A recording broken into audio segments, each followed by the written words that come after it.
सुप्रभात बच्चों, मैं अनिकेत सर। आज मैं आप लोगों को कृतिका भाग 1 पाठ्य पुस्तक से मेरे संग की औरतें पाठ पढ़ाऊंगा, जिसकी लेखिका मृदुला गर्ग जी हैं। तो पाठ शुरू करने से पहले बच्चों, आइए हम लोग लेखिका परिचय जान लेते हैं, जो इस प्रकार है। मृदुला गर्ग जी का जन्म 25 अक्टूबर 1938 को हुआ था। उनका जन्म स्थान कोलकाता था। उनके पिताजी का नाम श्री वीरेंद्र प्रसाद जैन था। उनके माताजी का नाम रविकांता था। उनके कुछ उपन्यास हैं जो इस प्रकार हैं: वंशज, मैं और मैं आदि। उनकी कुछ कहानियाँ हैं जो इस प्रकार हैं: समागम, दुनिया का कायदा आदि। उनके कुछ नाटक हैं, एक और अजनबी, और उनके कुछ निबंध हैं जो रंग ढंग आदि हैं। तो आइए बच्चों, अब हम लोग पाठ शुरू करते हैं, जो इस प्रकार है। मेरे संग की औरतें। तो प्रस्तुत जो ये संस्मरण है, वो लेखिका मृदुला गर्ग द्वारा लिखा गया है। और ये यहाँ पर इस पाठ में मुख्य रूप से लेखिका ने यहाँ पर अपने जीवन के बारे में ही लिखा है, बचपन के बारे में लिखा है। जो उसके परिवार में कितने सदस्य थे, वो किसकी क्या रुचि थी, किसका क्या स्वभाव था, कौन किस पेशे से युक्त हुआ था, कौन कहाँ तक शिक्षा ग्रहण किए थे आदि, ये सब है।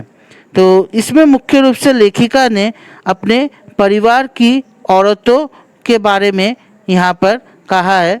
मुख्य रूप से उनका व्यक्तित्व और स्वभाव पर प्रकाश डाला है। लेखिका ने अपनी नानी के बारे में यहाँ पर बहुत कुछ सुन रखा था। लेखिका की नानी अनपढ़, परंपरावादी, पर्दा प्रथा वाली औरत थी। उन्होंने नाना ने तो विवाह के बाद कैम्ब्रिज विश्वविद्यालय से बैरिस्ट्री पास की, अर्थात वकालत पास की, और विदेशी शान शौकत से जिंदगी बिताने लगे। परंतु नानी पर इसका कोई प्रभाव नहीं पड़ा, अर्थात नानी उनके प्रभाव से अछूता रही। नानी का नाना का उन पर कोई प्रभाव नहीं पड़ा। और नानी ने अपनी पुत्री की शादी की जिम्मेदारी उन्हीं के पति, अर्थात नाना के एक मित्र थे, स्वतंत्रता सेनानी प्यारेलाल शर्मा, उनको उन्होंने सौंप दिया। और वह अपनी बेटी की शादी आज़ादी के सिपाही से वह करवाना चाहती थी। अतः लेखिका की माँ एक स्वतंत्रता सेनानी से उनकी शादी हुई। वे अब खादी की साड़ी पहना करती थी, और जो काफ़ी असहनीय था। ये चीज़ जो है काफ़ी असहनीय था। खादी की साड़ी बच्चों काफ़ी मोटा होता है और काफ़ी भारी भी होता है। वो लेखिका की माँ रात रात जग कर वो साड़ी पहनने का प्रयास करती रहती थी। लेखिका ने अपनी माँ को कभी भारतीय माँ जैसा नहीं देखा था, और वह घर परिवार और बच्चों के खान पान आदि में भी मुख्य रूप से वो ध्यान नहीं देती थी। उन्हें पुस्तकें पढ़ने और संगीत सुनने की मुख्य रूप से रुचि थी, शौक था। हाँ, उनके 2 गुण थे जो इस प्रकार थे। पहला था कि वह कभी झूठ नहीं बोलती थी, और दूसरा गुण था कि वह एक की गोपनीय बात को दूसरे पर कभी जाहिर नहीं होने देती थी।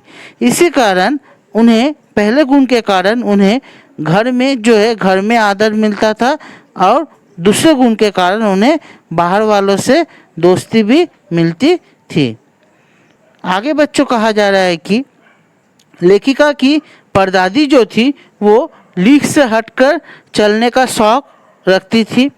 उन्होंने मुख्य रूप से मंदिर में जाकर कितनी विनती की थी, और पतोह का पहला बच्चा ताकि लड़की हो। मुख्य रूप से उनके घर में कोई लड़का बच्चों था नहीं, किसी का पहला बच्चा जो है वो लड़का नहीं था किसी भी बहू का। इसीलिए वो ये चाहती थी कि उनके पतोह का पहला बच्चा जो वह लड़की हो। सभी का पहला बच्चा जो था वो लड़का ही था, इसी कारण वो चाहती थी कि उसके पतोह का पहला बच्चा लड़की हो। उनकी ये बात सुनकर लोग काफ़ी हक्के बक्के से रह गए। ईश्वर से उन्हें घर में पूरी 5 कन्याएं उन्हें भेज दी। ईश्वर उनके प्रार्थना से कुछ इतने ही खुश हुए, एक नहीं बल्कि 5 की 5 कन्या भेज दी। और एक बार घर के सभी लोग एक बार एक घटना घटा था बच्चों, जो इस प्रकार था कि एक बार घर के सभी लोग बाहर एक बारात में गए हुए थे और घर में जागरण था। उस समय लेखिका की दादी शोर मचने की वजह से वो दूसरे कमरे में जाकर वह सोई हुई थी। और तभी चोर ने क्या किया, काफ़ी सेंध लगाकर अर्थात चुपके से उस कमरे में वो घुस आया और ताकि परदादी की उस समय जब वो घुसा चोर तो परदादी की नींद खुल गई। बुढ़ापे का नींद है बच्चों, तो थोड़ी सी हार्ट से खुल जाता है, तो वो खुल गई। और चोर से उसने क्या कहा कि एक लोटा पानी मांगा।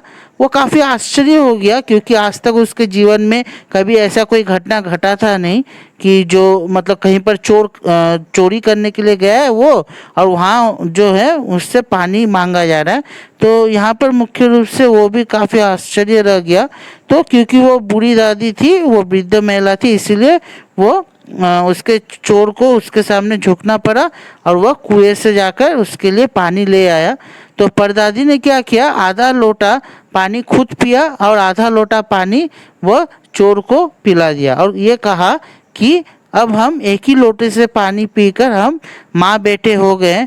अब ये तुम्हारे ऊपर है कि तुम चोरी करो या खेती करो, अर्थात अब ये तुम्हारे ऊपर है कि तुम परिश्रम से पैसा कमाओ या फिर लोगों को ठगो। तो उनकी बात मानकर चोर जो है सच में चोरी छोड़ दी और वह खेती करने लगा, अर्थात परिश्रम से पैसा कमाने लगा। तो आज का जो मतलब बच्चों कक्षा है वो हम लोग यहीं तक रखते हैं। अगली कक्षा में हम लोग शेष बचा हुआ भाग पढ़ेंगे। धन्यवाद।